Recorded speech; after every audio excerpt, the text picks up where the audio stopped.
Twitch, but I don't think it's the right. Oh, no, it is. Okay, cool. Oh, yeah, let's see if Twitch actually works this time. Let's see. Is Twitch going to work this time? That's the question. That is the question. Should I go to betterpodcasting.com/live or gonnageek.com/live? Either's fine. Okay. Either is fine. Yeah, I got to figure out what's going on with Twitch, because it shows that I'm live, and once again, it's blank. Maybe there's something that I have to do. Unless it's just blocking Restream now. I wonder if it's just blocking Restream because of their terms of service thing. Oh, maybe. Weird. Whatever. Who cares? Who cares? We'll see. Yeah, that's so weird. It's still... let me... Check 1, 2. There we go. Okay.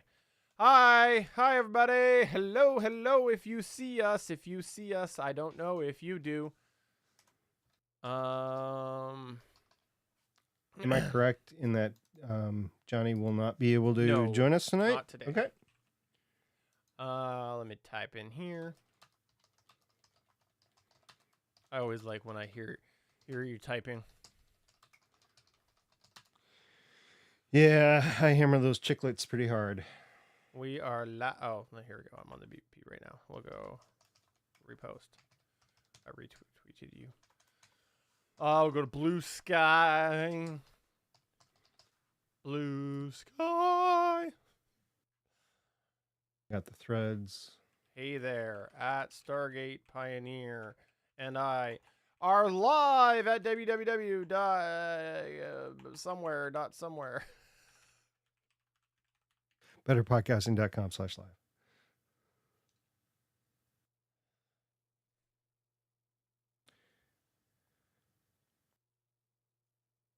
Okay. Alrighty. I think I'm ready here. I don't know if anybody's going to join us. Ernesto! Hello, hello. All right. Ernesto, let me know. Or let us know how even we sound, because I went back. Whoa, that clipped. I went back into the Rodecaster Pro 1 directly. So my levels are definitely different right now. SP, why don't you talk for a second?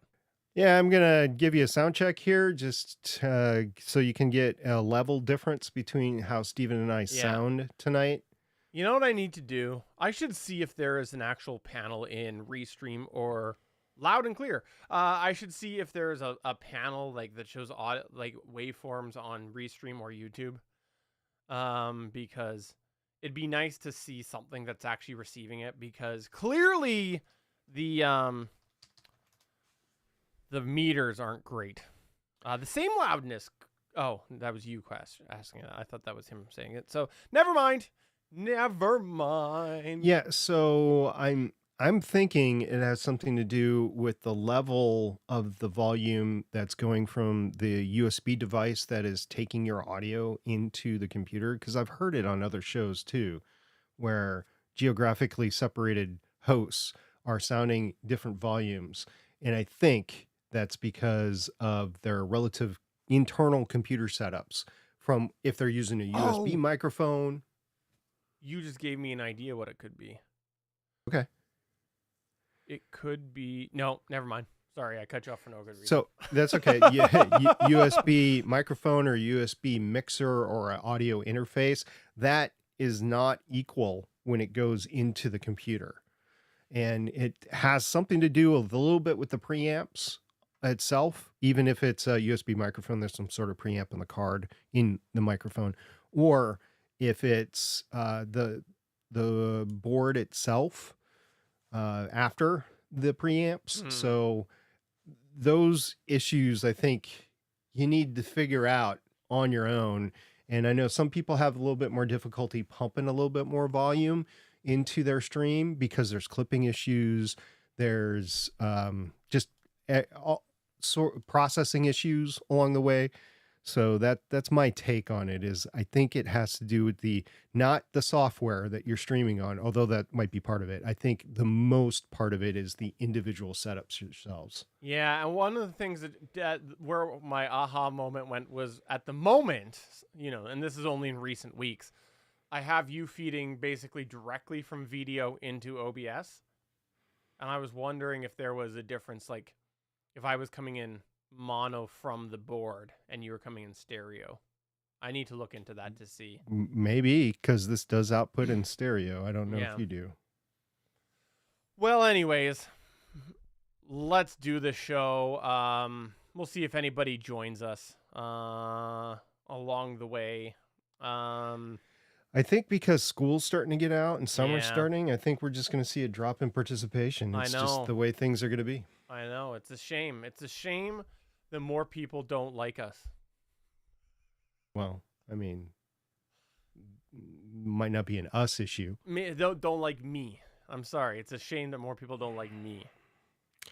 Wasn't going to state it specifically, but I mean, since you brought it up, It's true. it might possibly be an issue because, you're Canadian. Damn Canadians. All right, let's go. Let's do this thing. Ernesto, All we've right. got a little bit different of a show today.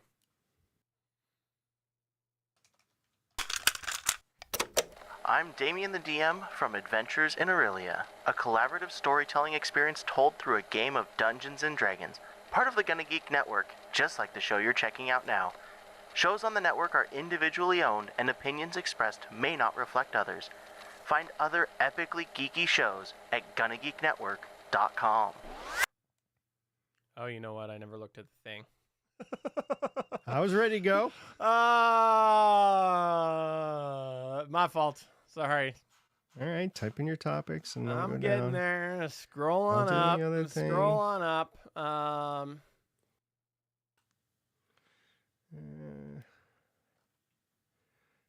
Okay.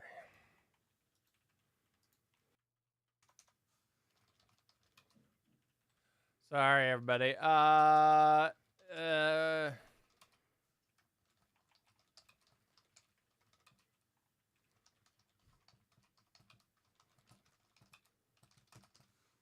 Update on a bunch of soft. And you should probably be descriptive. Just saying. Why? Descriptive? Because, it'll hit the algorithms. Or, excuse me, the algos. Got to say it right.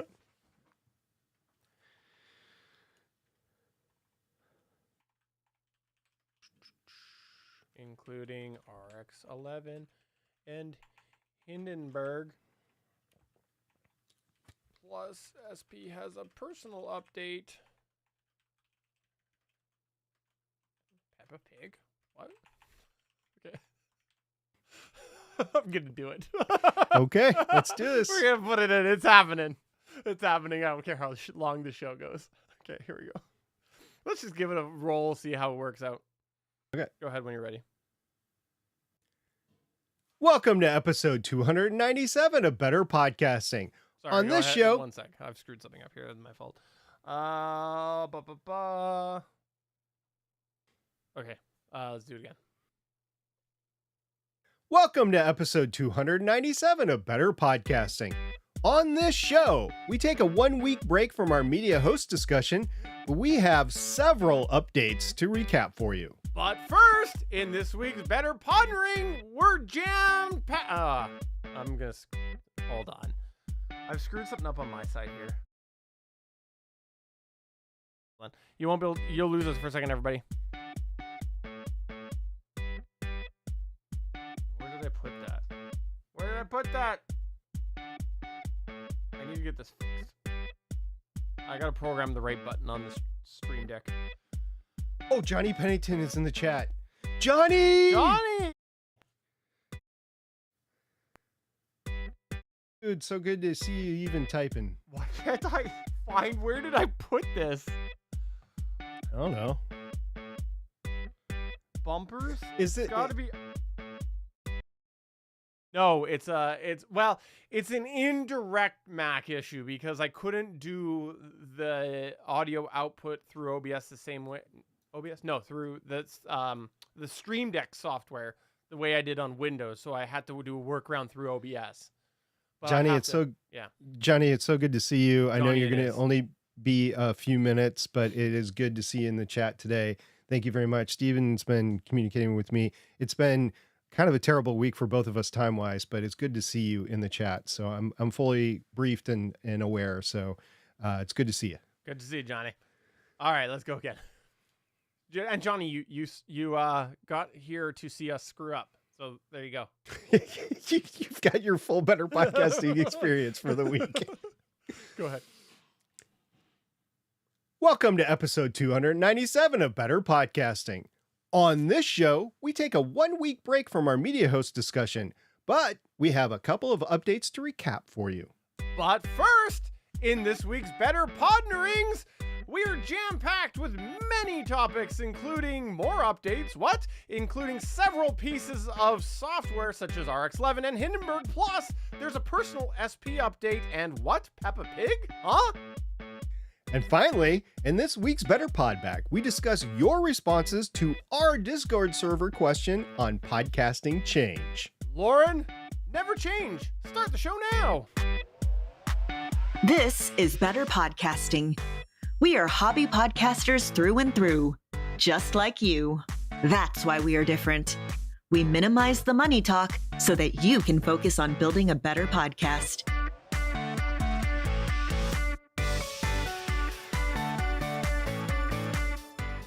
This is episode 297 of Better Podcasting.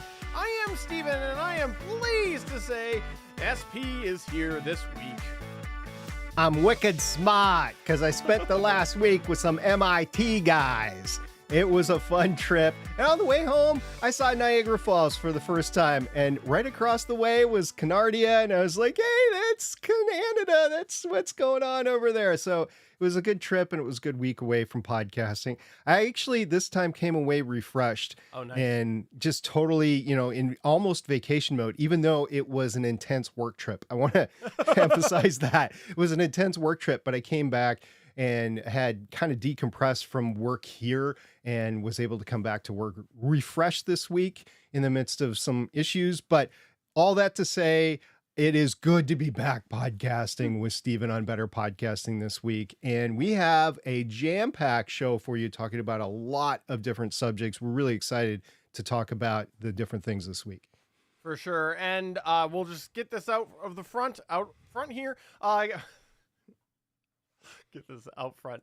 And I don't have my edit. Come on, Steven. Do better. Do better. And we'll get this out of the way up front here. There is no media host review this week, but we do have some topics to touch on in that section, some follow-ups. We'll be back with a media host review next week. And one of the things that I just wanted to mention, back up here a second, I believe as a Canadian, I'm supposed to say we have the good side of Niagara Falls, but I've never been, so I can't really give you a wholehearted ribbing on that. So now I did not go across the bridge just because of time. I was driving back and spent a couple of hours there, and going across the bridge would have been some more time. But I could tell that the Canadian side was definitely the gem out of the two. Because that's where the huge hotels and casinos and everything was. Like the Embassy Suites was, 30 stories tall. You could see the Niagara Falls clearly from it. The American side is kind of, it's the way it's shaped, it's kind of hidden from the American shore, I guess, or what is it, American side. So yes, I'll concede. Even though I hadn't been over there, it looked like it was the better side out of the two. Well, come to our Discord if you've been to the Niagara Falls, preferably both sides, and tell us what your review is of both sides. Come to betterpodcasting.com/Discord. And while you're there, why don't you talk some podcast topics as well? Because that's what this show is about podcasting, not the Niagara Falls. Yeah, I elected not to podcast from the shore of Niagara Falls because can you imagine the background noise? Oh, man, that'd be brutal. I know.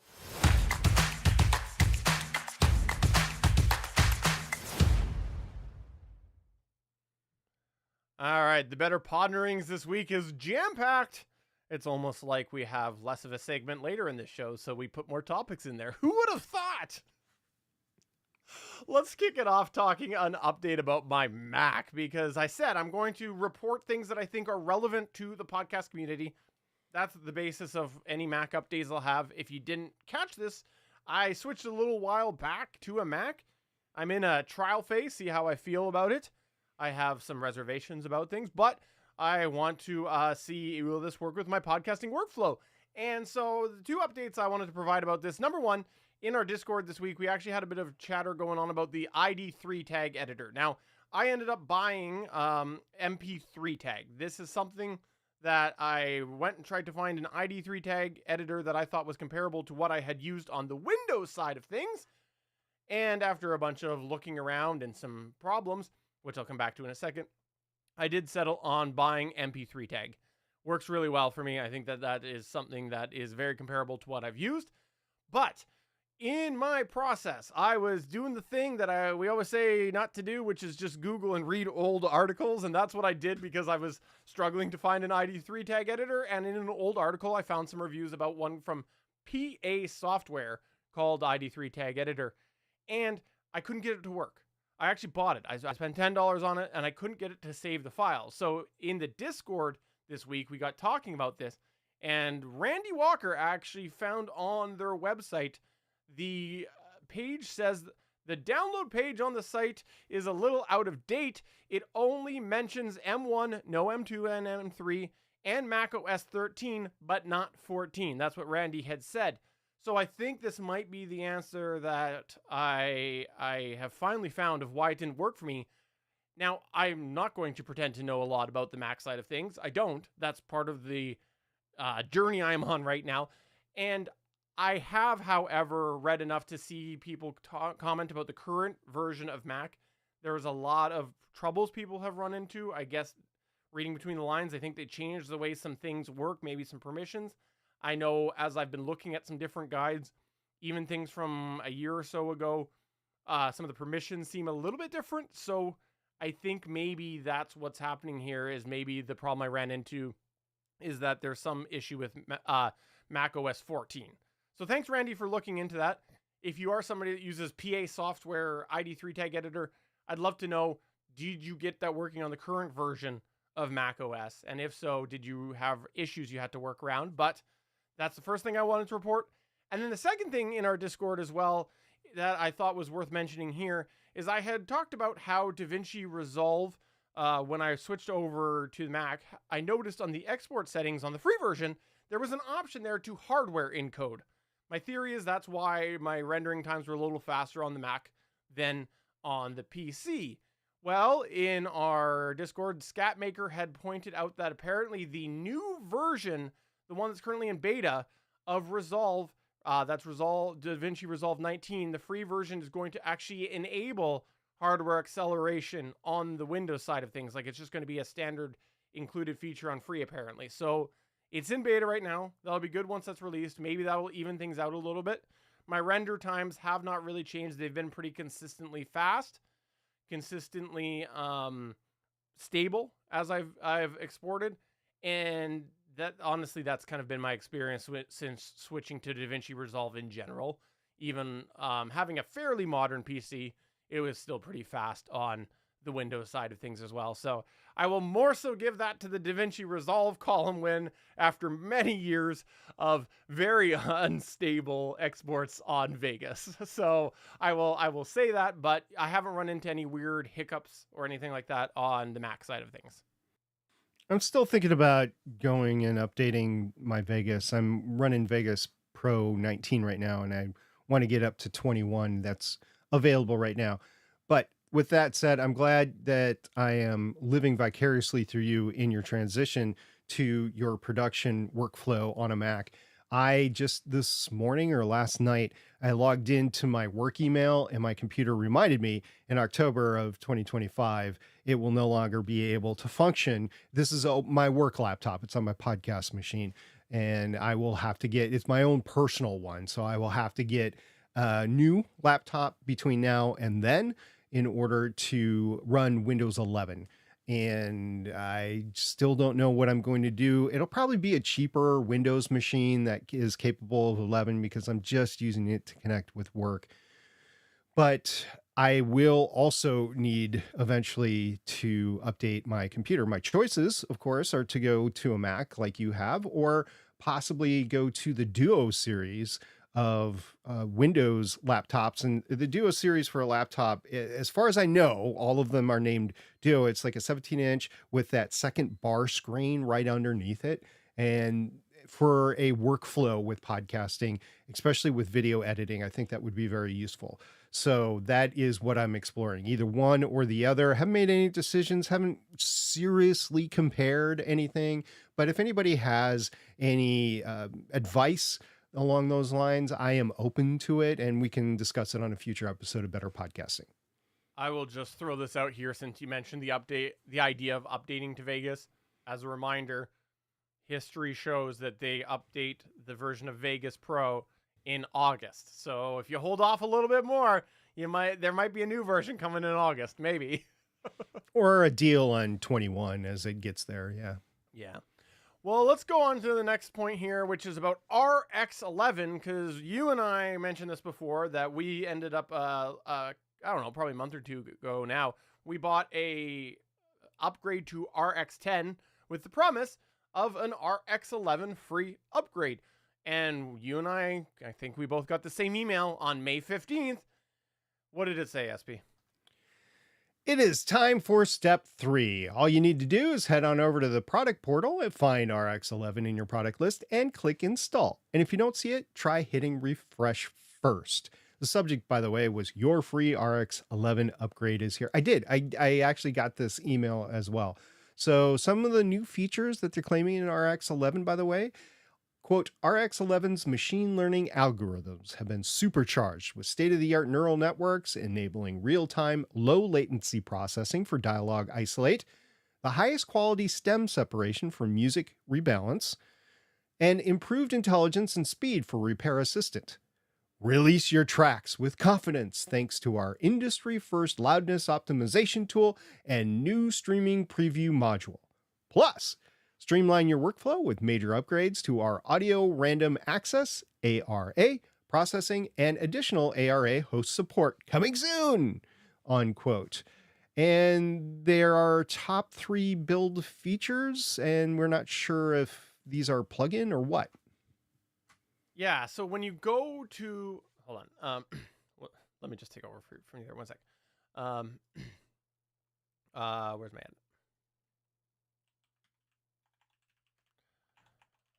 I'm also in. Not only did I go back to the Rodecaster Pro, I put it on channel 4 so I could leave one hooked up to the DBX 286. So I keep hitting the wrong mute button. I'm used to number 1. Also, when you go to their site where they talk about the RX11 release, they have top 3 build features there. Basically, the top 3 or the 3 features block at the top of the page talks about clean up dialogue in real time, released music, and brush up audio in seconds. Now, why do we want to bring this up? Well, number 1, looks like some cool updates. Number 2, sounds like a whole bunch of buzzwords. And number 3, I'm curious, because I haven't actually downloaded this yet, if these benefits are actually part of the plugins or if it's in the separate RX software that you have to use for certain features. Because there is a separate audio remastering or audio editing tool or whatever you want to call it that exists with the RX suite. And some of the features are exclusive to that. So I'm curious to get into this and see if any of these actually benefit the plugins or if these are all in that other side of things, all in the additional software. So I look forward to finding out how much has changed, if I see any improvement in things like the dialogue isolate, or if it's just going to be a practical incremental update for me. Honestly, I did not install the RX10 because I knew the RX11 was going to be coming. I probably should have, and I just didn't. So we'll see what 11 brings me, because I will do that. But in my experience, and Stephen, maybe you're just more used to this than me, whenever there's an update, you got to download it. You have to install it on whatever DAW or video editor that you're using, and then you have to authorize it. So it's a multi-step process, and then you have to figure out how to work it. So it's not like a simple, at least for me, a simple like 15-minute thing. It's like a morning or an afternoon or an evening. So it's not something you can just do off the cuff. It requires some time to do it. And if you are using a DAW where the plugin is left there, you have to reset up the presets and whatnot, because you got to drop in the new plugin, make them match the old one for the applicable track. So yeah, no, I'm right there with you on that. One thing I want to shout out though is when this came out, a couple people in our Discord server did say they had an additional promo on their panel, their loyalty offers there. So if you are somebody who is thinking about it, take a look, because some people did end up getting a bit of a deeper discount than what was offered for the RX10 with the RX11 freebie. And I went and I looked, and I did not see any additional discount for me to go up from standard to advanced. But I did see several people get an upgrade offer to stay within the same suite that they were in. I think they might have been going up a tier, but they didn't take the RX10 deal, and they got an additional discount. So check that out. Yeah, and I just went into my portal as we were talking to the product portal as we were talking about this, and I don't see my RX11 update. So I'll work on that. We'll get back to everybody next week, see if I came through with that or not. So moving on to our next point that we want to make, it's with another DAW, actually, Hindenburg. Apparently there was a version build that was recently came out on the May 15th, version 2.03.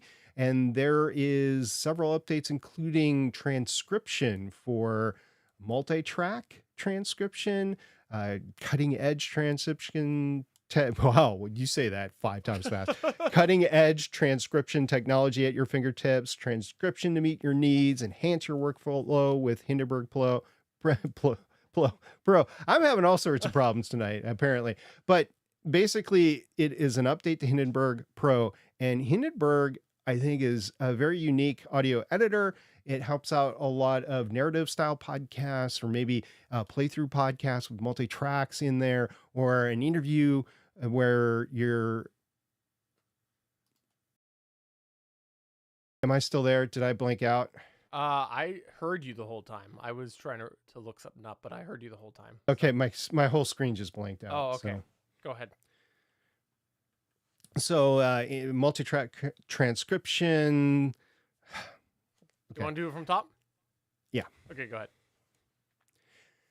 So moving on, Hindenburg actually updated a new version 2.03, build 2618. It came out Wednesday, the 15th of May, 2024. And there was a lot of updates. One of the biggest ones is multi-track transcriptions. I think this is a unique DAW. I mean, you can use any DAW that you want to create your podcast, but if you have a narrative style podcast, a playthrough style podcast, a interview heavy podcast where maybe you have multiple interviews in the same individual episode, or if you're converting an interview into a narrative style show, that Hindenburg is a useful tool for you to at least check out.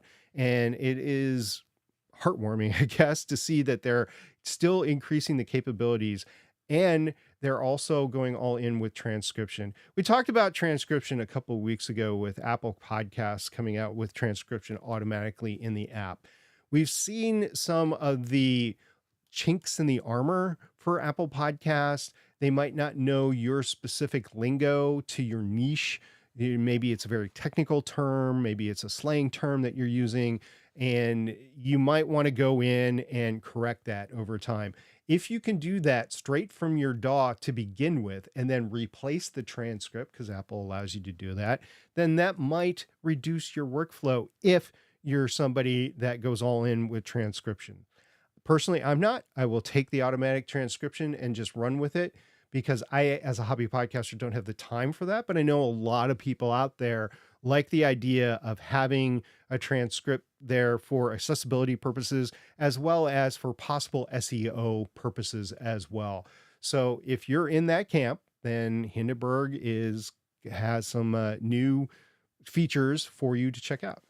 One of the things that I noticed on this news thing was they go, we understand that each of you has a unique production need.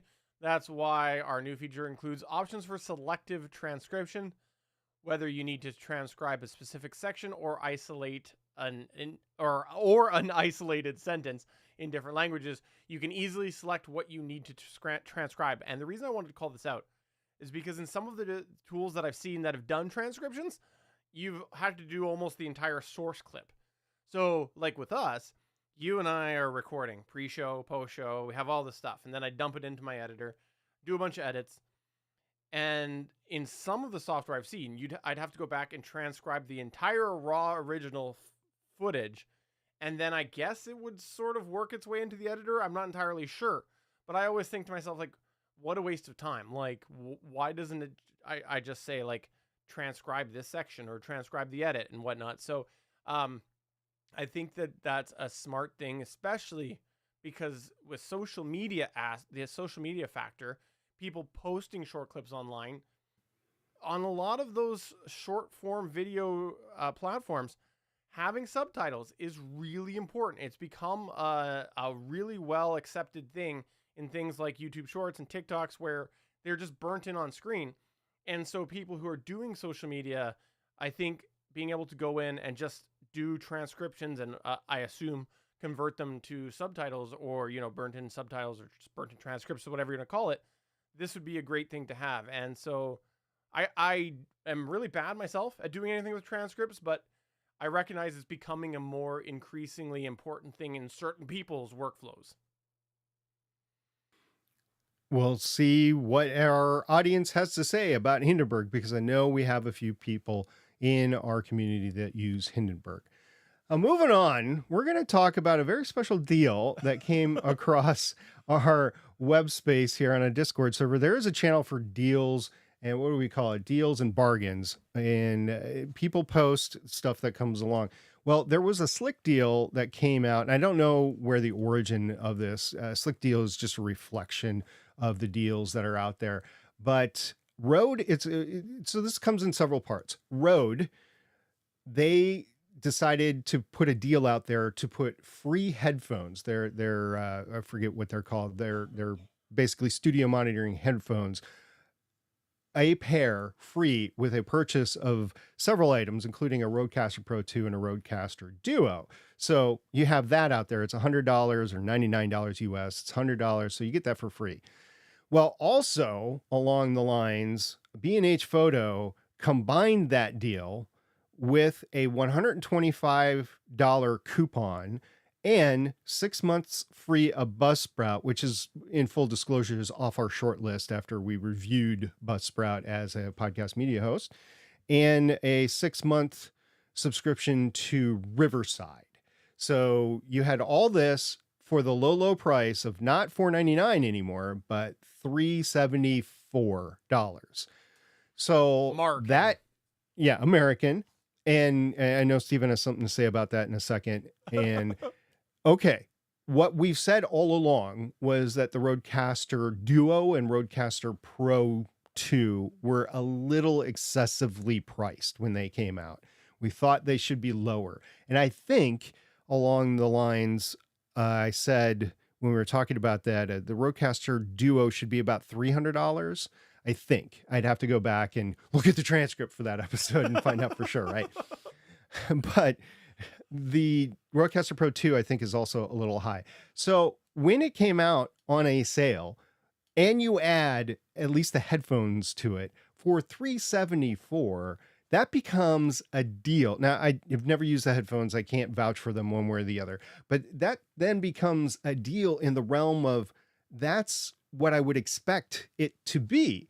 So there was talk in our Discord server about who's going to get it and who didn't. I know personally, and I'm not going to call either of them out, I know 2 people in our community that actually went out and bought them. So we'll see once they install them and use them if they encounter any issues either similar to the ones that we've either noticed ourselves or uncovered through our community, or new ones, basically.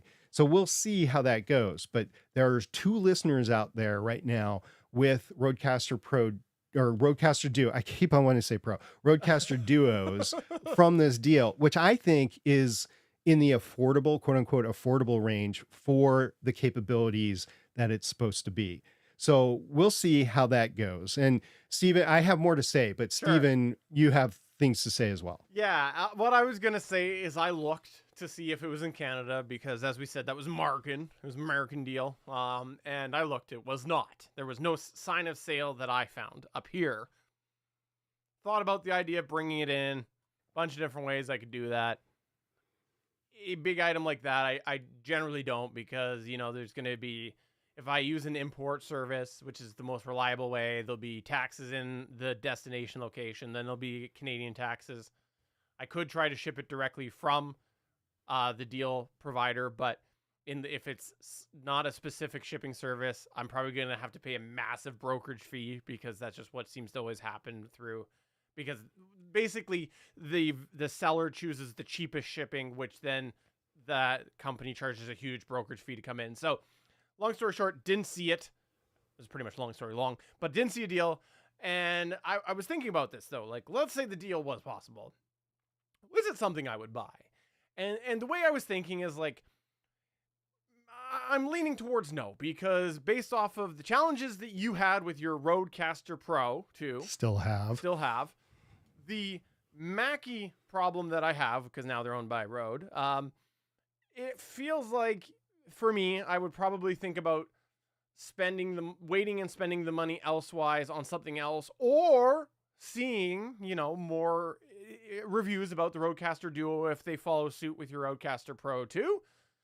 But also, like, let's be real here. My Better Podcasting co-host here has had lots of problems with his Rodecaster Pro 2 that he was very excited to buy, spend lots of money. So I want to stand in solidarity with him against Big Rodema.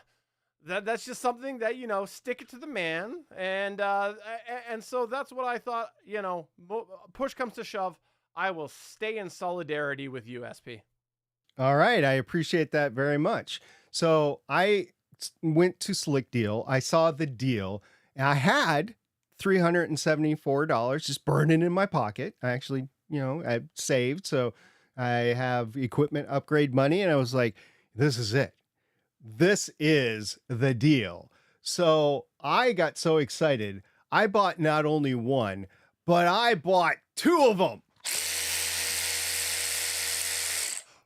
You bought two? Why do you have two DeWalts in front of you? I don't get it. That's not a Rodecaster Pro or Rodecaster Oh no, Duo. there is two. It's one's a 3/8 inch head and one's a half-inch head. Okay. And you know it's a cordless ratchet. I am so confused for the audio listener. He's held up two battery-powered DeWalt ratchets. I don't get that. That's not two Rodecaster Duos. Is that what you? No, I didn't say I bought two Rodecaster Duos. I see. You just decided that your money was better spent elsewise. That's following right. now. I get it. Yeah. Now. Folks, this was live. He was not prepped with it whatsoever, No. other than I said, and I bought two of them on the show notes, and he had no idea what was coming. So this actually goes along with a point that I'm going to make later, by the way. But yes, I did use that money, that same money, and I bought tools. I bought cordless ratchets. And for me, I think that's a better use of my money. Now, I did think, honestly, Stephen, you know what? We could use some of that money that we have set aside, and I could buy you one and I could ship it to you. We didn't discuss this at all, but I was like, I could do this because I know it's probably not going to be available in Canada. And in that case, just in case anybody's wondering, I get it and then I ship it to Stephen. So I pay that additional shipping and we work through the customs issues and stuff like that. It's very cumbersome, and I feel for all Canadians that they're not able to take part in deals like this when it comes along. That said, if they work, if the Rodecaster Pro 2 works, if the Rodecaster Duo works, and we've said this all along, it's an amazing capability. So I am rooting for every single person that went ahead and got one of these on the deal, and I really hope it works for you. And I want to hear back from you if it does work from you. I also want to hear back from you if it does not work for you, so we can make a further recommendation. I decided not to do it because like I'm just going to use the money for other things, like I said, and I did. So there you go. That was my deal there. So congratulations, Stephen. You're in solidarity with me, and you've stayed the course, and I Perfect. appreciate it. I stayed the course as well. And I just want to sort of latch on to what you just said, which is that I do hope that this does work for everybody, and I do want to know more. And when I had tried the Mackie DLZ Creator XS, I think I talked a bit about it on here. A big reason I went for that one was because of SP's history with the Rodecaster Pro 2, and I just couldn't take that gamble with the Rodecaster Duo. So having more people with that out there, I really hope to hear more positive success stories, and maybe, you know, if I revisit that purchase, it might even things out a little bit more. So I look forward to that. Please let us know, everybody, in our Discord, or email podcast@betterpodcasting.com. And if you'd like to know more about the ratchets that SP bought, come on over. Maybe we need to create like a Tool Talk channel or something. It'll definitely be discussed in the next Gonna Geek because I found something out about the batteries. We'll talk about that over Ooh. there. Yeah. Okay, we're gonna continue on our Rode rant right now. It's not really a rant. Whoa. We're going to continue on the road of Rode Talk. Okay, there you go. I like that much better. So Rode actually came out with a new device, and I actually like this microphone. It's the PodMic microphone in whatever version that you get. I believe there's 3 different versions. I think there's a USB only version. There's the PodMic is XLR, and I think there's one that combines both. I could be wrong about that, but there's at least 2 PodMic versions, and I have used it before. Steven has used one before. I have a co-host on Legends of S.H.I.E.L.D. that uses them. It is a decent microphone. It's very heavy, very robust. One of the issues that we encountered with the PodMic is the fact that it is very susceptible to plosives. So Rode actually took that feedback and they ran with it, and they did something better. So instead of putting a big, huge windscreen on the front of it, like Steven and I currently have on top of our SM7Bs, they went ahead and designed a colorful, you could choose whatever color, and it looks kind of like a grill, and it just goes over the top of the PodMic, and it just makes it stand out. So if you're on stream like we are right now, and you want to have your microphone pop out a little bit, you have several different colors to choose from, including black, if that's what you want to maintain the black microphone image on your video. Or if you just like having some razzle dazzle in your studio, it's available. And I did take a look at these, and I am very interested in trying one out to see how it does with the pops in comparison to a normal windscreen that we use, or at least that I used when I was using the PodMic. So if you have a PodMic, I wouldn't go get a PodMic to just get this, but I don't know, maybe the style gets you. Then it's really cool to see this, and it's really cool to see the company respond to maybe some criticism about a microphone that is one of the most talked about microphones when you talk about buying your first set of gear. I love this. I think that this is such a good way to address it, and definitely address it in a way that almost tips it back towards in favor of them because of that color. There's a lot of people who do pay attention to how something looks. They have a theme. They care about the visual aspect, especially with all those video podcasts on YouTube there, or I should just say all those YouTube podcasts. So definitely, I think there's a market for this, and it just gives people a little extra love towards their equipment if they can customize it a bit. And I like when people talk gear, and if this gets people talking gear in some capacity because it's got a little extra shine, I think it's cool. But also, I hope the pop filter does work really well. From what I've heard, I think I saw a couple of posts out there on Twitter. I'm assuming they must have been some early posts because or early actually I'm not going to say that because I might be mixing that up now that I think about that. Okay. I just hope that the pop filter works good as well. I guess we'll wait and see. I think it said shipping in June. Yeah, I'm just looking at their website right now because I couldn't remember all the colors. Their website, their promotional picture has red and pink or purple. I don't know, fuchsia. I don't know what that color is called. Orange, light green, light blue, and gray. So, and I know they have black because I looked into it. Mhm. So yeah, this is and I guess they only have 2 different pod mics. My bad. I'm thinking there might be 3. But yeah, I think this will razzle dazzle your podcast up. And also, if you're somebody that needs to differentiate the microphone for whatever speaker, like if you have a playthrough podcast basically, and you have to have people sit down in specific spots because you have your, I don't know, Zoom P8 or your Rodecaster Pro 2 that is dialed into them, it would be nice to have their specific microphone color coded to them. And maybe you can buy a color coded XLR cable just to make the whole thing, you know, a little bit more color coordinated. I know we're hobby podcasters and we're on a budget, but sometimes little stuff like that can actually assist. It's, you know, a stage thing that used to happen. That's well, the mic windscreens on stage mics and stuff, different colors for that reason. But yep, let us know if you've tried out the WS14. I got a really quick, weird, better pondering here as we continue down our many topics this week. It's about Peppa Pig, SP.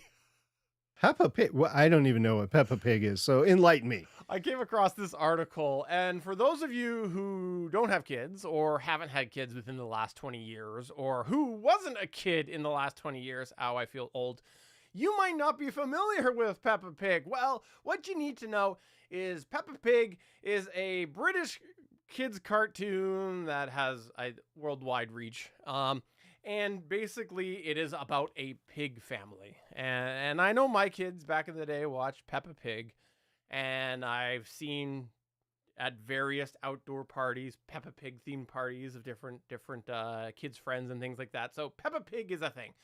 Well, apparently Peppa Pig is getting a brand new podcast from Audible. So what they say is that the series will consist of 6 episodes, each 15 minutes long, that are set to launch on July 11th. Now, why did I want to bring up Peppa Pig on here? Because it was a bit of an awakening moment for me. I find this really interesting because I have been around, you know, my kids have talked about podcasting, but not just because of me, because they've had podcasting brought up through the media they consume, through even schools and things like that. And it never really occurred to me that, yeah, children's entertainment has changed so much in even the last 20 years since Peppa Pig started, that maybe children's entertainment at some point will be more into the world of podcasting because it does evolve. And maybe this is, you know, the next crack at trying to get into the younger generations that will end up eventually consuming podcasts long term. Or maybe there's a market study out there that says kids are getting into podcasts young. So it's really just something that really made me want to open my eyes a bit to what are the trends of younger demographics and where that might lead for podcasting in the future. Or is this just a case that they're really hoping, you know, the big money into podcasting is like, okay, we shoved a bunch of money in there the first time, didn't work out. Let's get them young. Let's just, you know, try to craft this, and we'll start to see them try to play the long game of getting kids involved in podcasting so later they can sell it to them and market it and packet it and all that other stuff that they do. Maybe. So I have a question for you. Are Peppa Pig and Babe related? Sorry, they just dropped something at the door. I don't know. Another Mac? Here? No. Did you get the Rodecaster Duo and it's actually I being wish. dup right now? I wish. No, it's not anything fun. Ask me. I know it takes away from the joke, but 49 Okay. edit with SP. Okay. Just say it again. I have a question for you. Are Peppa Pig and Babe related? I think in the sense that they both could become dinner, maybe. That'll do, Steven. That'll do.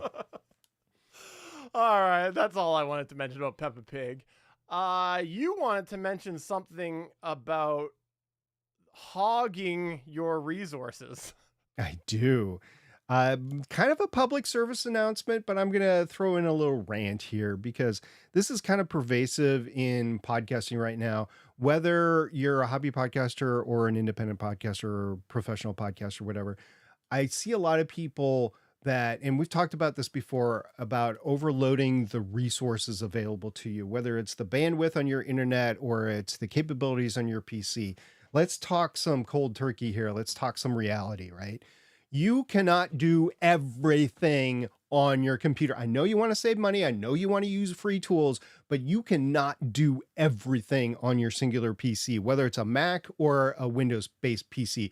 You cannot do all of these all at once. You cannot record audio multitrack. You cannot record multiple 1080 or 4K streams. You cannot use an audio routing program like Audio Hijack or Voicemeeter. You cannot stream out to multiple locations at 4K or even 1080. You cannot digitally process your audio. You cannot add scene graphic effects. You cannot share a video, and you cannot play a video game all at once. And you cannot do a good portion of those all at once. It's just not going to happen. Your PC has a limited amount of resources, and you're going to overload your processor, not necessarily your memory, but your processor. And yes, I know you have that kick-ass 490 graphics card from NVIDIA, but it's just not going to keep up with 4K streams that are coming into your computer from different sources, like different cameras or different online connections that you have,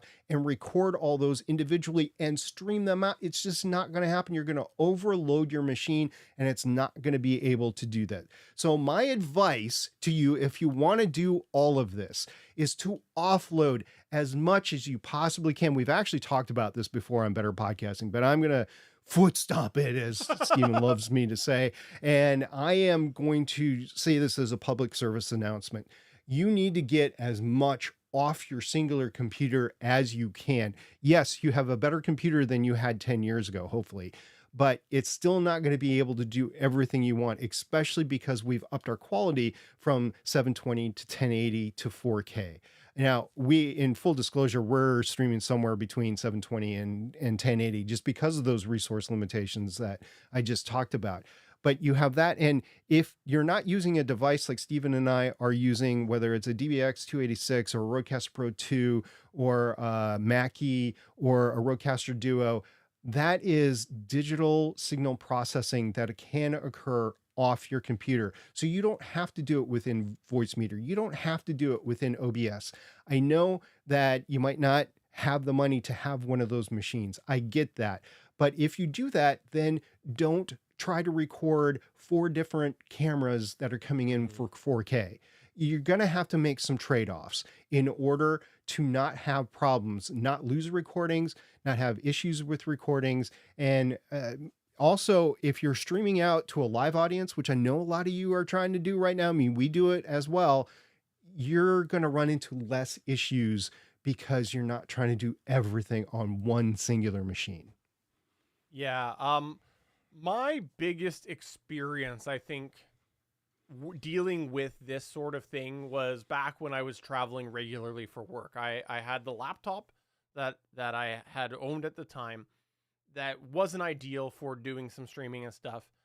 But what I always found was that when I did tax my laptop too much, it just made editing such a pain. There was occasionally dropouts or time shift where basically it was inconsistent clock time, so you'd get digital drift. So I'd have to go back and constantly move myself over throughout the recording, or I'd get audio artifacts like clicks and pops, and I made it work. But in the end, I actually opted for going with a degraded audio experience by using Zoom H1 in a weird roundabout way to capture a microphone.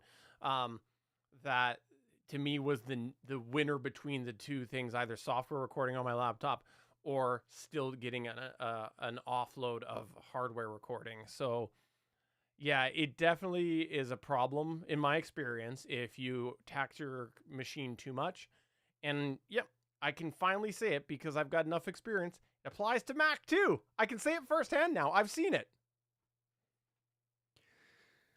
I really hope at some point in time we'll get to the point where a simple podcasting can be done in that matter, where you're doing it on a singular laptop and you have multiple video, multiple audio coming in. So if you can offload multiple track audio recordings to individual devices, I record Legends of Shield over the internet, and I have my co-hosts record their own personal tracks locally on a separate machine, an audio recording device. I've asked for that. Some of them use the software like a DAW as well, but not everybody does. And the people that do use DAWs, even on Legends of Shield, I notice a significant lag issue where I'm always correcting where the audio is and where the video is. And I'm correcting where the video is individually, because StreamYard can do individual recording sessions, which I'm taxing their computers to do that. So I'm taking the hit on that. And I'm having to move the sync of the audio and the video around to the point where it sounds and looks good. So that's additional encumbering issues in post-processing that I have to do because of it. So it's not just a grip it and rip it recording and getting it out. I am at the very least doing sync issues for the editing in post-processing. So I understand that everybody wants to get there. And I wholeheartedly think in 5-10 years, maybe we'll get to that point. We're just not at that point right now. I know there's a lot of tools available, whether they're individual through Rode or Spreaker or Rodecaster or, the Mackie or OBS or, you name your software, you name your DAW. But you can't have everything running at the same time. You need to clear some space on your computer, and you can't have a backup running at the same time. You can't have that's why I said play a video game or share a video. I should have put in there, had the backup going at the same time. You can't do everything, and you're going to have to make your determination of what is too much and then back off. And then the last thing that I'll say on this whole thing is it is okay in 2024. It will be okay in 2025. It will be okay for the rest of time to have an audio only podcast. You don't have to do video. You don't have to encumber yourself with the cost, the capabilities, and the time necessary to do a video show. We do that here on Better Podcasting because, quite frankly, Stephen loves to do it. So that's why we're doing it here. But you can also just do an audio only show, and there are plenty of audio only shows that are successful. So just think of that. If it's too much for you, you don't have to do video. Audio's fine. Now for our last Better Poddering before we get to a brief media host update segment, it comes from the world of SP. Now, before I say this, before we say this, now, before we get to your point, SP, I just want to say that, one of the things that I just love so much about my week in and week out is that I can always look forward to hearing you every week on an episode of Legends of Shield. Yeah, Legends of Shield has been going on for a long time. I took over the podcast by, I believe, episode 14, and we have well over 500 episodes. And I've either been on every single episode or I produced every single episode. And unfortunately, I've gotten to the point, and we've talked about it before, of the changes that I was making in the show of how it's presented. Made it shorter, made some changes in the show, revamped the show, updated the show, everything like that at the beginning of the year. And now I am about half a year in, and not quite, but we've ended our coverage of X-Men 97. There's no new actual Marvel Studios content until July, when the Deadpool versus Wolverine movie is coming out.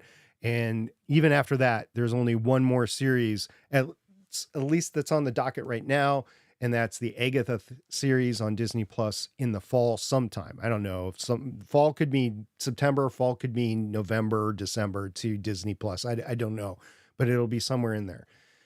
So I took a look at, assessed what we had done so far this year and how it was working for me personally, because one of my issues that I had was I just didn't have the amount of time to put into Legends of Shield as I once did. And I was balancing that with the type of content that we were getting. X-Men 97 in my opinion, is one of the best series ones of any TV show ever. It was that good. So I'm glad we podcasted about it, and I'm glad I stuck with it. But when I take a look at, there's no new content coming out. If you want to say there's new content coming out with the Sony stuff, yeah, go ahead, you can. But the Sony productions based on Marvel Comics have not been as good whatsoever as Marvel, and Marvel's even reduced in its quality over the past couple of years as well. So I did not want to be podcasting over a subject that was going to frustrate me, and frustrate me even more because I have stuff I have to do around the house. I want to move to Florida. And in order to do that, I have to sell my house. And in order to sell my house, I have to fix things. I've got to get it sale ready. I've got to get that car out of my garage that I've had in my garage for quite some time. So I need time to do that. And even with the shorter show for Legends of S.H.I.E.L.D., say we record every Saturday at 10 a.m., I'm still editing in some cases. And even though it's a 20 to 25 minute show, I'm still editing into the evening. Now, granted, I take some time off to like mow the lawn or something like that, but it's entirely too long that I'm spending for the return that I'm getting for it. So I decided to tell my co-hosts a couple of weeks ago that I was only going to do the Marvel Cinematic Universe content, the Marvel Studios content for the rest of the year. And I was not going to produce or record any other shows as we went forward for the year. I put it on them. I said, you guys are more than welcome to record and edit a show, but I'm not going to do anything with it. This is going to be on you. And it is not going to be nothing to do with me. And I will wholeheartedly support you as much as I can. Which leads into other issues like this week I was dealing with trying to get my Dropbox cleaned out so I can put all the elements in so they could use it to produce the show. But they decided, a little spoiler there, they decided to go ahead and try to produce it on their own. I don't know how far they're going to make it, but they are determined to finish our review or continue our review of X-Men Evolution. It was an X-Men animation show that came out in the 2000s. So they are committed to wanting to do that, and probably some of the Sony stuff that comes out later this year. And I wholeheartedly support them, but I am stepping back from being the main producer outside of the Marvel Cinematic Universe proper stuff for the rest of the year, in order so that I can focus on stuff around the house, which is why I got these cordless ratchets, because I'll be doing some car work. And for those of you that don't know, these cordless ratchets can really enhance working on cars because of the tight spaces that cars provide you. So that's what my plan is for the rest of the year. I'm not leaving Better Podcasting. I'm not foregoing any other podcasting commitments that I have. Like Gonna Geek's gonna go on once a month, like we're planning on. It's not even a hiatus from Legends of S.H.I.E.L.D. It's just that I am not going to review things that my heart's not going to be in it. And my heart will be in as the more and more I see it. The Deadpool versus Wolverine movie is going to be hilarious. I'm looking forward to that, but I'm not looking forward to anything else this year. So I'm only going to podcast on the stuff that I want to. And I guess that's a good PSA for hobbyists. If you're podcasting on something, make sure, in my opinion, that you podcast on something that you're passionate about, because if you're not passionate about it, it becomes a burden really quick. Yeah, it is hard when you, like you said, you're doing a podcast on something that your heart's not in. But I have faith for you that you'll use that time to find something that your heart does like, so your heart will go on, SP. Of course. And, I might even make a bigger door so my heart can go on. All jokes aside, I do think, though, that this is something that I'm glad you mentioned it as a PSA, because it is something that I think it's easy for podcasters to get in the habit of something that they enjoy doing to some degree. And I know that you do enjoy, aspects of this. But it's easy to not take that time to self-reflect a little bit and think about your whole situation of what you're doing. Is there other way to spend your time? Could you do something even just to enhance the podcast? I know you had looked at that before and everything. And so I think that it is a good reminder, something like this, that everybody should take a chance to look at what you're doing, especially if you're a hobby podcaster. Make sure you are enjoying what you're doing. And the other aspect of it that I just wanted to call out on this is I think your co-host over there, kudos to them for wanting to continue on, because that's a big change for them as well. You know, not just the extra time and the effort that's going to be involved with the production workflow.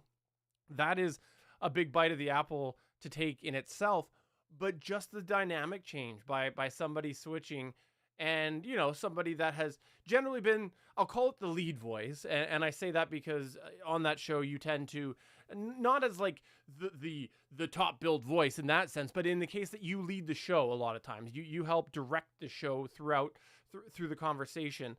And so it's a dynamic change. And that's not taking away from your co-host. Everybody has very good things to say on that show. But generally with a lot of podcasts, there's one voice, especially in, you know, big discussion podcasts, there's one voice that tends to guide along the open conversation. And so I think that's going to be a dynamic change over there. And I think that's, again, kudos to them for doing that. And I look forward to seeing how that goes. And yeah, so kudos to all y'all, you for assessing, and for them for being willing to take that on. So if you're listening, kudos to everybody involved. I will be listening to the shows as they produce them, but I will be listening to them from my podcatcher, not from the microphone or my headphones. So let's go and get into our very brief media host discussion this week.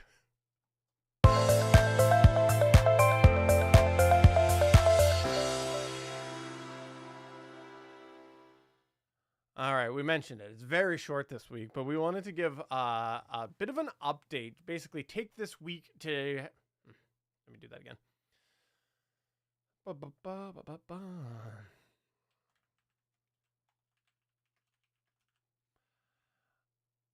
All right, we mentioned it. We got no media host review this week, but we wanted to take a little bit of time, emphasis on little bit of time, to give a few updates that are to do with some past media hosts that we've reviewed and things that we think are just worth considering. They're not really affecting our review per se, but they were to do with elements that we discussed during our review. And we thought that this would be a good opportunity to just give a few high-level highlights of some things that we had taken note of ourselves since reviewing said media hosts. And the first one that we want to mention right now is Pinecast. Now, we did talk a little bit about this before, but it's happened frequently enough that it's worth mentioning as a point that SP, on multiple occasions since we've reviewed Pinecast, has tried to log into the panel, the dashboard, and run into issues trying to access the panel. Now, we were curious, like, is, this something that Pinecast is still even being supported? Is this something that the creator has stepped back from? And so 2 weeks ago, after the show, SP and I got talking, and we looked at Reddit, and we looked at some other things, and we did see signs of activity still actively going on with Pinecast, so that alleviated a bit of that concern. But you've seen it enough that we thought we would mention right now that we talk about reliability. If we were to probably redo the Pinecast episode, we'd probably take note that we had run into this a couple of times. Yeah, and it's the back end. It's the podcaster logging into the dashboard that's been the issue. Every time that I've noticed this, I try to download an episode from one of my shows that, like Better Podcasting Chats with SP, just to see if it works, and it does. So the actual podcast availability hasn't been affected, but the ability to change or update a post or put a new one in, that is temporarily, and I will say temporary. Sometimes I think the longest outage I noticed was in 2 hours, but I haven't noticed anything recently because I haven't logged in the last couple of weeks, but it had been pervasive. What really, the one thing that really enlightened me on what was going on with Pinecast was their change blog on their website was pretty active.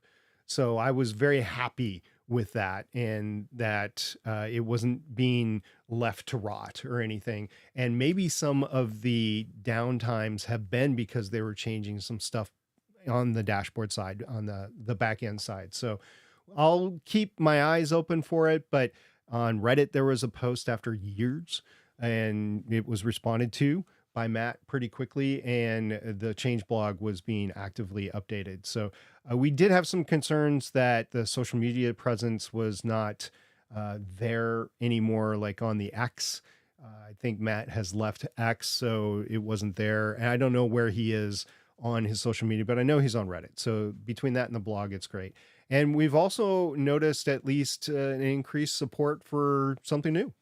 Yeah, they did Pod Squeeze apparently. So there's now the opportunity to prepare episode notes, transcripts, and other apparently related pieces of information for your podcast. They use the term "and more" with Pod Squeeze. So I hadn't heard of Pod Squeeze, but I did like seeing that this was in here just from that aspect that we were talking about, the desire for an all-in-one option of a media host. No, this isn't video, but the more that a podcaster can do in the media host, the easier potentially it gets for them. So I like that they are at least doing that. And that's the biggest reason why we're even looking into it, is a bunch of people are saying, I want an all-in-one solution. We haven't found one yet after Anchor.fm is getting rid of theirs. Spotify for podcasters, I know, but the old tools were Anchor.fm tools. So we'll see how this gets reconstituted or is just left to not be replaced. We also had some updates from other media host providers that we looked into already. RSS.com, after our review, they got back with us and they said that they were working on brand new analytics, which will hopefully allow deeper episode level metrics.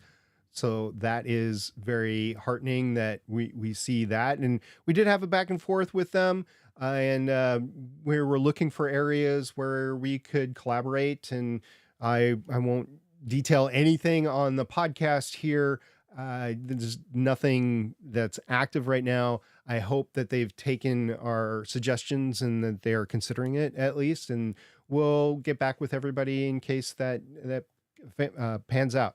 And then also on Buzzsprout, we've talked about it before, but I just wanted to highlight it in this list here. Buzzsprout, they created fan mail, which is the ability to text the show back. So that was new and inspirational and got the talk of the podcast space for a couple of weeks as they brought that out. So that was interesting.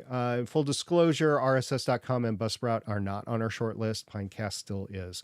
The next one is Podbean, which is still on our short list. They rolled out a new feature, I think on the 15th, which is a week ago, that you can turn your podcast into a YouTube video. So that is now a capability within Podbean, and we'll see how that pans out. I haven't looked into it. Stephen, did you actually read this? I did not have time to. I just saw the headline for it. No, I didn't. I saw the same headline as you, and I was a little excited. I have to admit I was a little excited because one of the things when I look back at our Podbean review is I remember being left with like a feeling of disappointment, like it was feeling almost neglected a bit. I just remember it was like, okay, this doesn't seem that new compared to when I last looked at it. So seeing them roll out a new feature was encouraging for me. I'll use the word encouraging. Yeah, I'm not sure I'm too excited over turning an episode into a video and being a static image over on YouTube. But I know a lot of people are going that way right now, and we'll see what YouTube and YouTube Music when their podcasting does with all of this eventually. But I guess seeing any sort of innovation is good, and that they will continue to innovate in the future. Whether or not you are excited about this specific one, we'll see. The last update that we have is with Simplecast, which as of yesterday has now completely changed their name. They're now Simplecast AdsWizz. They're part of AdsWizz, AdsWizz. And I think this basically is a telltale of where they're going. Simplecast, after our review, was not on our short list. And it would be doubly not on our short list because of this, but this definitely tips their hat into they're going into the professional podcaster, the ad space. They want that ad revenue, and okay, you go for it. If it's a business model that fits what you're going to do, I think Simplecast can help hopefully pull it off and maintain their market share. It's just not going to be for us with hobby podcasting and with our shows, and specifically with Better Podcasting. But they, they have now clearly branded themselves of what they are. Yeah, and when you look at the logo, it now says Simplecast by AdsWiz. Wonder how long we see the Simplecast name stick around. My personal speculation. Time will tell. Well, yeah, we saw Anchor go away with Spotify for podcasts, so this could be the same thing. So those are just a few quick highlights that we wanted to bring up. We will be back with a Media Host review next week, but it's time to get to the Better Pod Back. This is where we here at Better Podcasting turn the show over to you as we run through some of your feedback. We call this segment Better Pod Back. All right, we had a big Better Podnerings this week, so we just got a couple of Better Pod Backs, but I wanted to start off by saying I was wrong. That's always a good day when I'll admit that I was wrong. Yes, it is a good podcasting day. So if you don't remember this, a few episodes back, we had Waffles, past guest of the show Waffles, infamous podcaster Waffles, and expert waffle maker Waffles. He was experimenting with Reaper, and I said that I had a speculation of why he had started to experiment with Reaper again. Well, him and I chatted offline, and I was wrong with my speculation. It's not worth calling out here now. It's nothing glorious, but also it involves promoting another show that I have no problem promoting the show. I listen to them quite regularly, but I just don't feel like, working a little pluggy plug into this episode. But I will say I was wrong.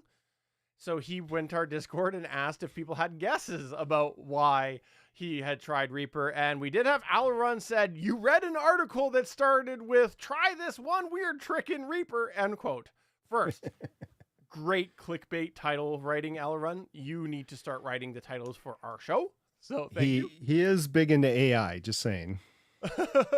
Secondly, we did have a response. And what Waffle said was, "I was exploring the idea of getting the pro version of Waveform because of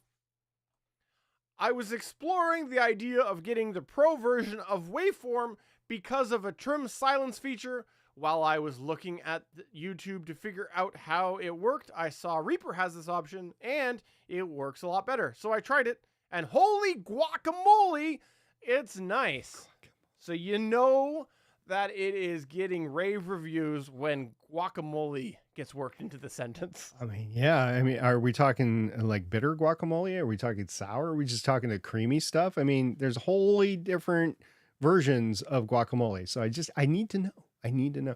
But yeah, it's great that he's trying Reaper and working with a different DAW. That is always, it's a plus minus, because usually you're leaving something that is less capable to something that's more capable. But at the same time, you're learning an entirely different new workflow. And for us podcasters that have a workflow, it's like, oh man, I know it's going to save me time, but dang, I need to learn something new. So we'll see how Waffles reacts to that long term. Because I know he'll tell us, because he'll remind me in like 3 months, when you guys talked about that on Better Podcasting, well, here's my update. So I'm looking forward to your update eventually, Waffles.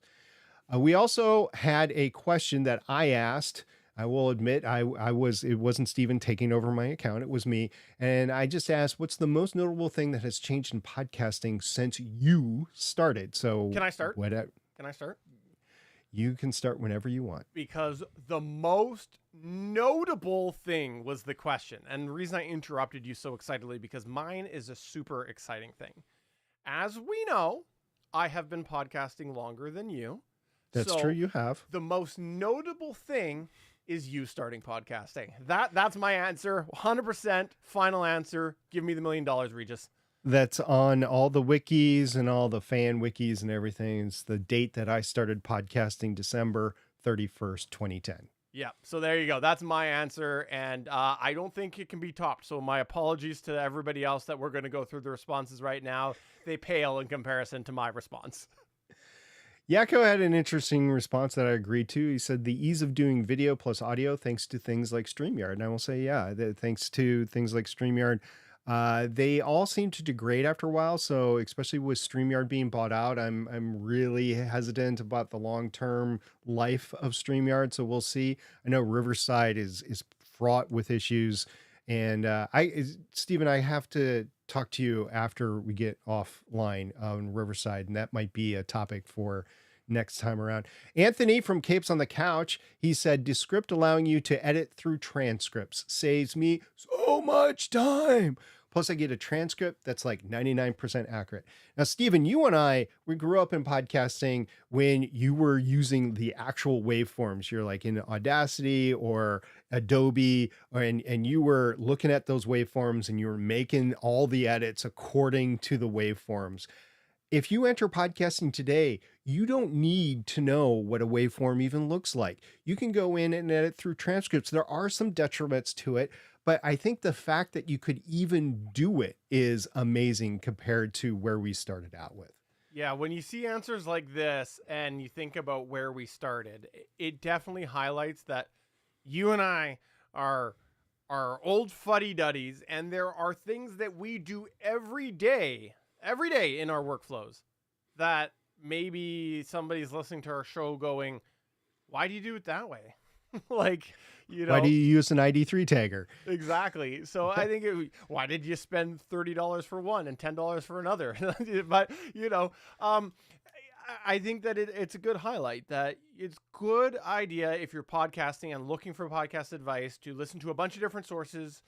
You know, it's like anything in the modern world. If you're going to go build yourself a deck, go on YouTube, look at a bunch of different things, and then actually look at your building codes and build it right. But you know, look at everybody's approach and find the right one that works for you. Maybe the deck's a bad example. You don't want people falling down on it.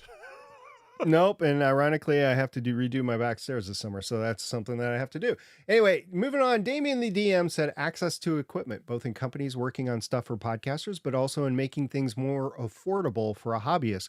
Ding, ding, ding, ding. Damien, third unofficial co-host of Better Podcasting. You're doing great there. I think this is a key thing because before, I want to say 2017, 2018 timeframe, you had to really look at misusing things or using things that were not meant for podcasting, whether it was hardware or software. You're really cobbling things together. And now it's just made for streamers. You can podcast, you can stream, and you have tools that are in hardware that are made for it.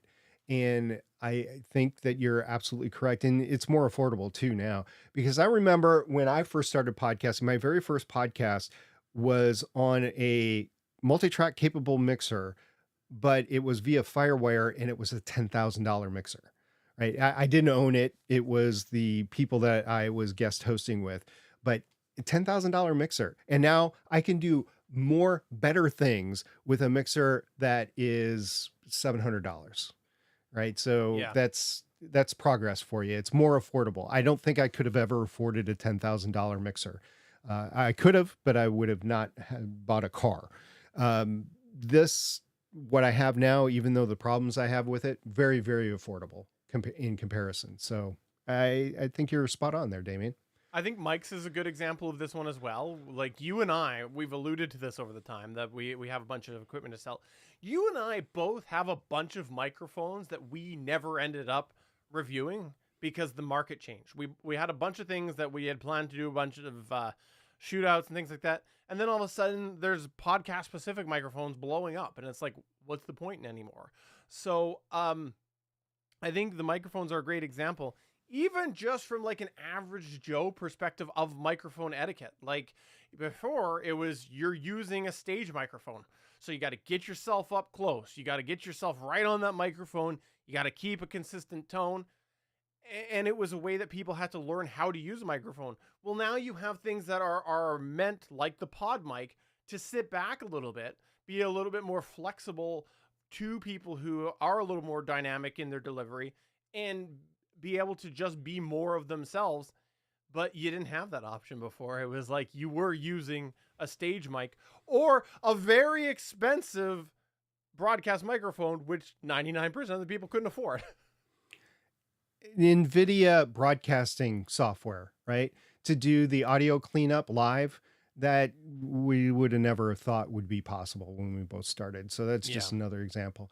Okay, I'm going to move on to the next one. Original Waffles Play Comics. This is my co-host over on Legends of S.H.I.E.L.D., or one of them. He said the AI and other magic that tech pulls off. For example, Reaper can cut the silence out of tracks and shorten the gaps.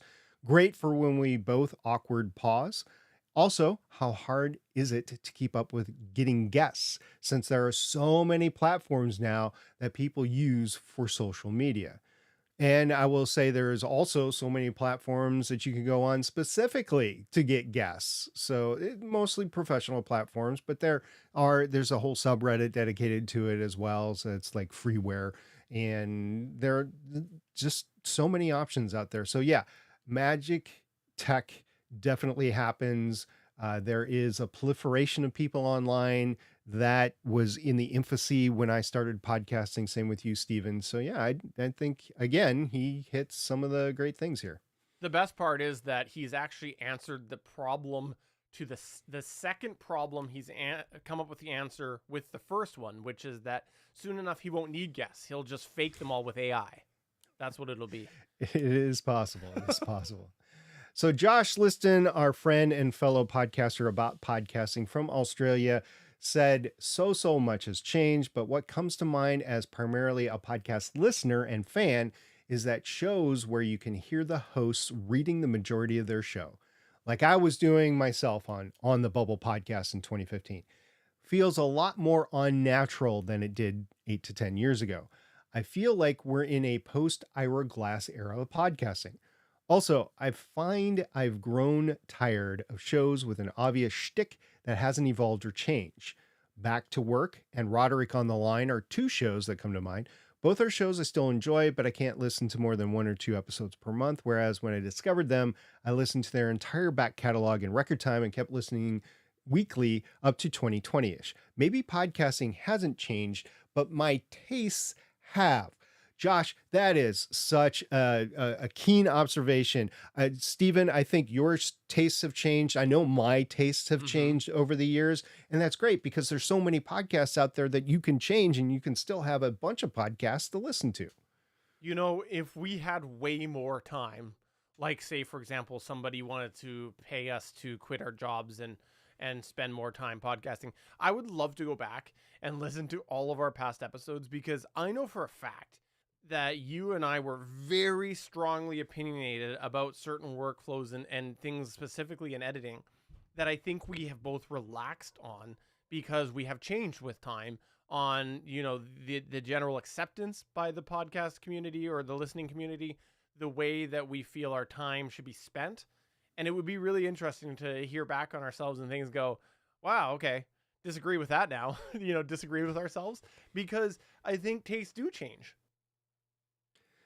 I think you just originated a new segment for Better Podcasting, where we go back and we listen and go, oh yeah, that's changed. And we actually have a whole segment where we quote it ourselves or play the clip and go, okay, well, here's where we are in 2024 or 2025 or something like that with it. So I think that's pretty cool. We haven't taken any of our old episodes down, by the way. They're all still available for everybody, even the ones that talk about Blab. R.I.P. Blab. That's going to take us to the end of the show. We know it was a little longer today than usual. Well, dog's barking. Quiet, dog. Quiet. Hold on. So that's going to take us to the end of a little bit longer than normal show. We know it, but you know what? We were away last week, so it's like we're shorter if you divide it by 2. It's like we should have recorded this one first and divided it. But thank you for checking out this show. We will be back again next week with another Media Host review. If you didn't know that, that's what we've been doing this season is reviewing media hosts. Please go to betterpodcasting.com. Check out all the past episodes over there. I got to say, stepping back, having a week to step back and really think about things. I know we have a short list. We're going to keep that short list going. My actual, in my mind, short list is much shorter, just kind of looking at the holistic picture, the whole we talked about picture. it. Yeah. But I'm glad we're keeping our criteria-based short list going, and I look forward to our post-review end-of-season discussion where we can just recap it all. Yeah, I'm definitely looking forward to it. And as a tease for next week, this is an unconventional media host provider that the more I think about it, the more I'm like, this is actually not that bad of an idea. So stay tuned. We'll talk about it next week. So for episode number 297 of Better Podcasting, I'm Steven saying, you know what? We haven't mentioned Substack this week. SP, isn't that your favorite? Substack! We'll see everybody next time. Bye. Bye.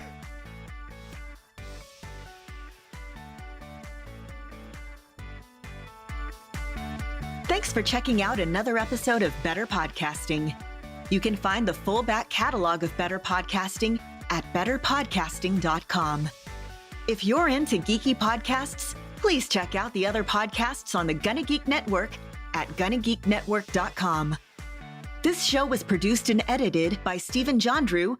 Voice work was done by L.W. Salinas. Thanks again for listening or watching, and we hope to see you again next week.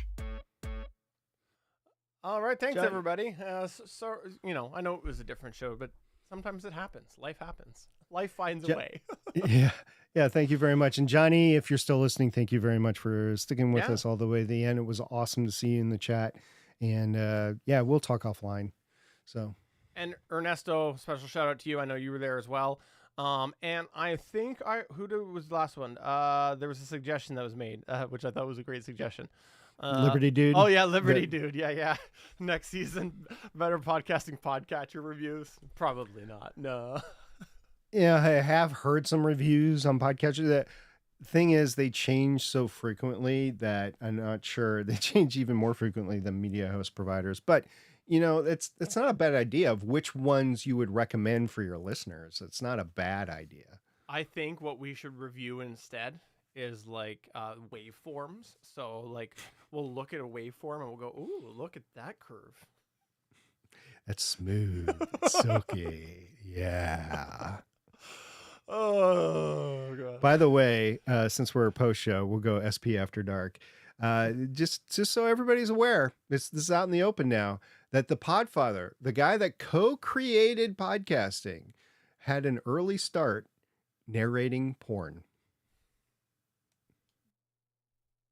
Just saying. How do you narrate? Okay, I don't want to know. Anyways, that's cool. ADR. ADR. ADR. Okay, fair enough. Okay. Adam Curry. I had 19 a whole years old. different idea in my mind. Yeah. Yeah, it came out. He actually talked about it on a show, Podcasting 2.0. If you need the exact time code and show, you can hit me up. But yeah, that was interesting to learn. I'm like, okay, yeah, everything comes into focus now. Podcasting is here. Internet Rule 34 because of porn. That's so valid. It's true. Although, yeah, I will say, never mind. I'll stay nice tonight. That's fine. One other thing I was going to say, I've got my PL2T. I've got it all dialed in now, I think, which is good. And back on the Rodecaster Pro, we'll see how I feel post-edit. Sometimes it's a little hard to hear live when I've got 100 things going on. See how I feel. But I will check it out afterwards. For those of you who watch the Gonna Geek show, yes, it has been delayed a little bit. I've had it edited for, well, I guess it's coming up to about a week now. I dragged my heels getting it together, but ran into an issue with my tracks. So I'm trying to make the best of it all. Eventually, I'll just have to call it be as it may, because we talk news over there. Oh, let me give you a little update on here. I'll give you a little update. I just saw an article. Remember we talked about that London drugs? Yeah. On Gonna Geek. So I read a thing that said employee information was compromised. employee information. But they did confirm, I think it was today, that yes, there was a ransomware group that has it, and they are threatening to release data if it doesn't get 25 million in the next 48 hours. So did they not open because they wanted to make sure everything was airtight before they reopened operations? I'm wondering. And for those of you who weren't following, so long story short, there is a chain, not large, not small, 79 chains in Western Canada, stores, and they are like a retail center, some grocery, some misc retail, some pharmacy, and they were closed. When we talked on the Gonna Geek show, they had been closed for, I think, a week because of a cybersecurity incident, and they were kind of vague about it. They said no customer information was released, but obviously, or no customer information was compromised, but it sounds like other information was, and so, yeah. We just were talking about it from the perspective of thought it was odd that they were closed for a week of retail store because of a cybersecurity thing. And, So the thing about Riverside that I wanted to tell you, I'm we're not on right now. Are you still good? Yeah, I'm still good. I'm not sure I told you about this at the time because I think you were on hiatus, but I got on a call with one of the co-founders, the president and CEO of Oh. Riverside, and he was showing me as I was going through Dropbox, I ran into this recording, and that he was showing me how Riverside worked and everything like that. I'm sure it's completely different now. In all transparency, I don't use Riverside. I make it a point not to because of all the problems I hear about it. But I don't know if things have changed since, I thought it was 2021, between then and now. So I don't know in the 3 years. I'm thinking that they've had some significant upgrades. But I remember at the time thinking this is very groundbreaking and unique because I was able to get multi-track video and audio recordings from it. And I think Zencaster might have been doing multi-track audio at the time, but I don't think they were doing multi-track video at the time. So it was just very interesting going back, and I actually sat down and watched the entire interaction. And it was like, wow, that's so, because I was talking to the president and CEO of Riverside about that, and he had no idea who I was. It was just, hey, I want to get the word out on this. And I remember at the end saying, yeah, I co-host Better Podcasting, and this is something that we can talk about in the future. And we weren't actively producing at the time, so we never did. But I have that original Very cool. show and tell with the president and CEO of Riverside. Very cool. Yep.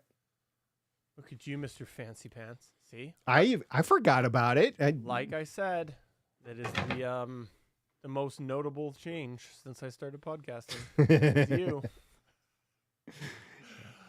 All right, All right, thanks, everybody. Bye. See you next